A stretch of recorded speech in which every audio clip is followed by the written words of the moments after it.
तो जल प्रहार देखिए किस तरह से देश के कई हिस्सों पर बड़ा प्रहार कर रहा है और इस वक्त भीषण बाढ़ की चपेट में किस तरह से तस्वीरें सामने आ रही है, शुरुआत उसकी करने जा रहे हैं। दरअसल असम में ब्रह्मपुत्र और उसकी सहायक नदियों में आए सैलाब से 23 लाख से, यह आंकड़ा सुनिए, 23 लाख से ज्यादा लोग प्रभावित हो चुके हैं और अब तक करीब 80 लोग जल प्रहार की भेंट चढ़ चुके हैं, अपनी जिंदगी गंवा चुके हैं। उत्तराखंड में भी हालात बदतर नजर आ रहे हैं। लगातार हो रही भारी बारिश और लैंडस्लाइड यानी कि भूस्खलन के चलते लोगों को चौतरफा मार यहां पर झेलनी पड़ रही है। महज पिछले 24 घंटे का जिक्र करते हैं जहां भारी बारिश के चलते उत्तराखंड राज्य में 3 लोगों को अपनी जान गंवानी पड़ी।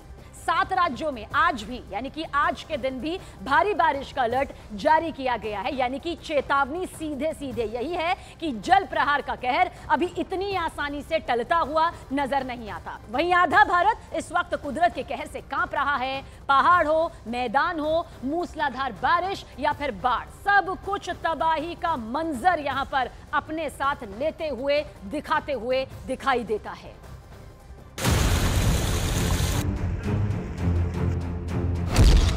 कुदरत के कहर की डराने वाली तस्वीरें।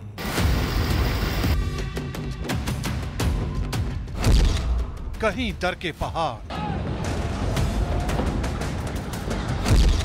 कहीं मूसलाधार बारिश से हाहाकार।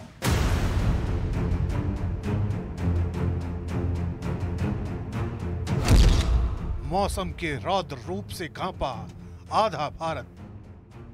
कुदरत जब अपने रौद्र रूप में होती है तो ऐसी ही डराने वाली तस्वीरों से इंसान का सामना होता है। सैलाब की टक्कर न इंसानों को बख्शती है, न इंसान की बनाई किसी दूसरी चीज को। हालात तब और भयानक हो जाते हैं जब चंद घंटों के भीतर बारिश अपने रिकॉर्ड स्तर को पार कर जाती है। सबसे पहले आपको गुजरात के अलग अलग जिलों से आई कुछ तस्वीरें दिखाते हैं। गुजरात के द्वारका से रोंगटे खड़े कर देने वाली तस्वीरें आई हैं। यहाँ के टंकरिया प्रेमसर गांव को जोड़ने वाली सड़क बाढ़ के पानी में समा चुकी है, जिस वजह से कई लोग सैलाब के बीचों बीच फंस गए। सभी लोगों को रस्सियों की मदद से रेस्क्यू किया गया। अमरेली में प्रचंड बारिश की वजह से हालात बद से बदतर हो चुके हैं। सैलाब का सबसे ज्यादा असर कुकावाप तालुका पर हुआ है, जहां बाढ़ का पानी अपनी हदों के पार जा चुका है। लोग जान जोखिम में डालकर नदी पार करने को मजबूर हैं, जबकि बीच सड़क पर उमड़े सैलाब की वजह से ये कार भी फंस गई है, जिसे कड़ी मेहनत के बाद निकाला जा सका। गुजरात के ही राजकोट में लगातार हो रही बारिश मुसीबत का सबब बन गई है। ये तस्वीरें पापाटपारा की हैं, जहां मूसलाधार बारिश की वजह से नाला किसी दरिया में तब्दील हो गया है, जिस वजह से कई गाड़ियां बीच रास्ते में फंस गई और लोगों को आने जाने में खासी दिक्कतों का सामना करना पड़ रहा है।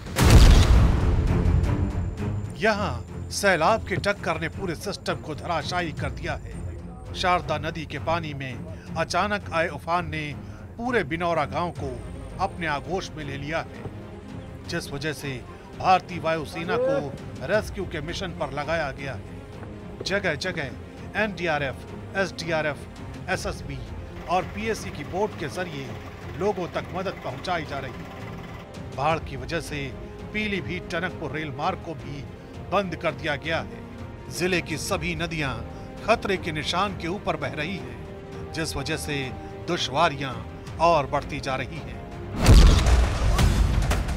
दिक्कत सिर्फ इंसानों के लिए नहीं, बल्कि जंगली जानवरों को भी हो रही है।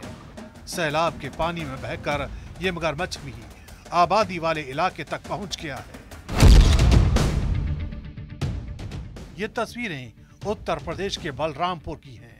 यहाँ बाढ़ का पानी गली मोहल्लों तक पहुंच गया है। आलम यह हो चुका है कि थाना परिसर भी सैलाब के जद में है और आवाजाही के लिए नाव का ही सहारा बचा है। मैदानी इलाकों से अब रुख करते हैं पहाड़ों का, जहां कुदरत तबाही मचाने को आमादा है।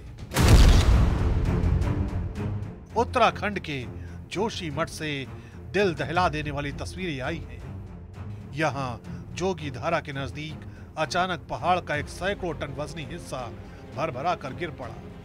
गनीमत ये रही कि जिस दौरान पहाड़ का यह हिस्सा गिरा वहां से कोई गुजर नहीं रहा था, वरना एक बड़ा हादसा हो सकता था।